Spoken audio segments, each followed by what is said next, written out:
Can they shrug it off that quick?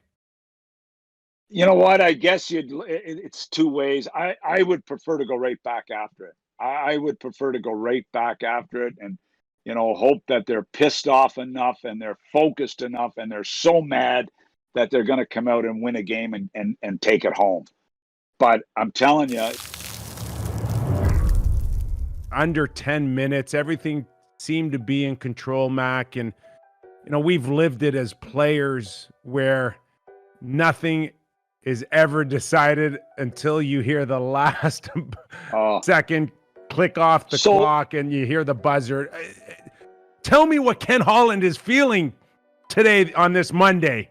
Well, 4-1, you're feeling really good because your big boys got it done with 3 points each. I saw Ken Holland in the press box, a shot of him late in the third period. And I thought as I was getting into bed, I don't know what Kenny's making, if it's $4 million or $5 million. I don't know what he's making, but it ain't worth it. It ain't worth it to go through that. I'm telling you, you know what? The two people last night there was three people I felt for: Kenny Holland, John Shannon, and Mark Spector, who would just be bawling his eyes out. And then when I read his column this morning, he's so mad at the Oilers. But look, he couldn't. How bizarre is that? I'm looking at Paul Maurice in the second period. Can't seem to get it going. He was frustrated a little on the bench. And all of a sudden, just amazing what a goal does to turn a game around. Bad penalty. And then it's lights out. Smith, some screens on Smith. There's so many things you're impressed with for the Oilers for 3/4 of the game and for the Jets for the last quarter of the game. Speck could not throw out choke enough. Terry Murray line. He even went back to the Terry Murray Philadelphia Lindros Flyers 4-0 to the Red Wings. It's one thing for a reporter to say it, and it's another thing when your own members of the team use it. Exactly. But Mac, Edmonton Oilers fans can wake up today and be so mad at Josh Archibald. And for someone like me who's played in that role, to know that you can go out and do something so foolish and turn something around so quickly. The other guy not sleeping well last night was Josh Archibald, Mac. Yeah. 4-1, Mac. Everything's in control, and you go take a retaliatory penalty against Stanley. You didn't like the hit on the boards, no, I know. or maybe a slash after that, and you chased him down. And you want to add insult to the injury of losing the game? A hearing for him. Probably won't play.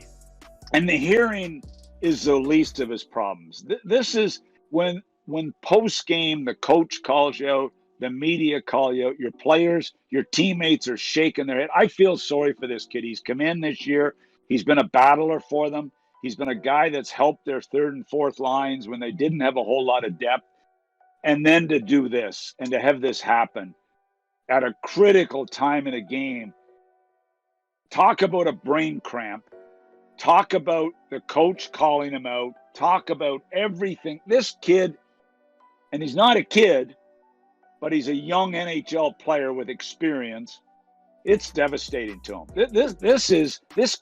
This could end his days in Edmonton, which is hard to believe, but it could. It could. And it won't keep them from winning the Stanley Cup, because we quite frankly don't think that they're deep enough, but it could very well be the turning point on why they don't advance to the next round. And people ask, what's the difference of killing a penalty like that or a tripping penalty? And I try to explain to people, Mac, it's about the energy of the penalty and what it carries the moment somebody goes into the penalty box for that. It's so much easier. I don't know if people can understand this, but it's so much easier to kill a penalty when you pull down a guy on a breakaway or a 2-on-1 than it is a selfish, needless penalty. And that penalty goes against everything that you fight for during the game, and that's to go through a process that gives you the best chance to win. All of that goes down the tubes with a selfish penalty. That's why those tend to haunt you more than legitimate ones. Totally. And I mean, how many times we've seen something like that and you get a kill, but for them to score and the energy just completely changed for the Jets and panic set in. This showed, listen, the Oilers panicked, and Tippett decides not to take a timeout. He decides to go with McDavid's line. This is later on. And he thought he could get through to the TV timeout. Well, maybe he dropped the ball a little bit on this as well, because I know it's McDavid and Draisaitl's line going out, but you've got to do on the bench whatever you can do to change the momentum here. You need a big save. You need a miraculous save. You need all kinds of things going for you when this starts to go south. And man, did it go south. Oh man, and the other thing too is. But listen, two things though. Let's give a little credit. A couple of great plays. What about the Morrissey move at the blue line on the goal off the face-off? I mean, where off the play where he slid, took his time. What about Ehlers' move on the winning goal? I mean, those were great individual plays as well. Just want to touch on the Morrissey play, Mac. And again, you can be mad at Josh Archibald all you want. Yeah. But then you're talking about losing a face-off. Totally. A couple of them. You lose face-offs. It's the puck possession. The puck goes back deep. Connor McDavid, which, again, when you talk about bad energy that starts seeping through your team off of a bad penalty, he goes behind the net and whiffs a muffin around the boards, Mac. Totally. I know. Totally. And that's not Connor McDavid with confidence.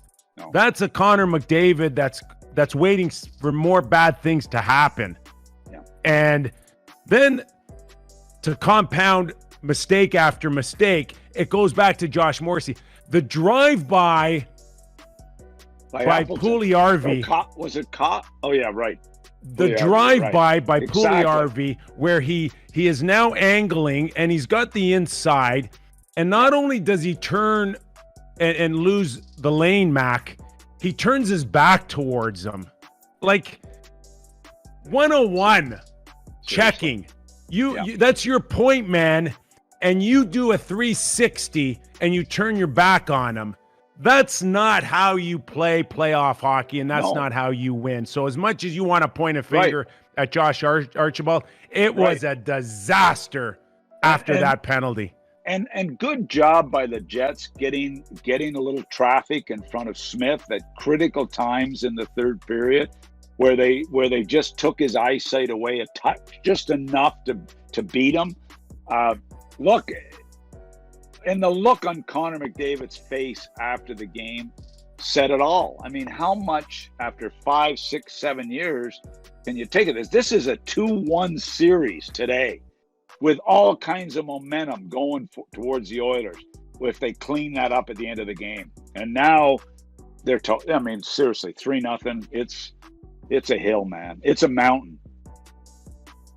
You like the fact the Oilers get to try to fix this, at least start the process of it. 24 hours, Mac. Very seldom do we see back-to-back games in NHL Stanley Cup history, or at least 20 years.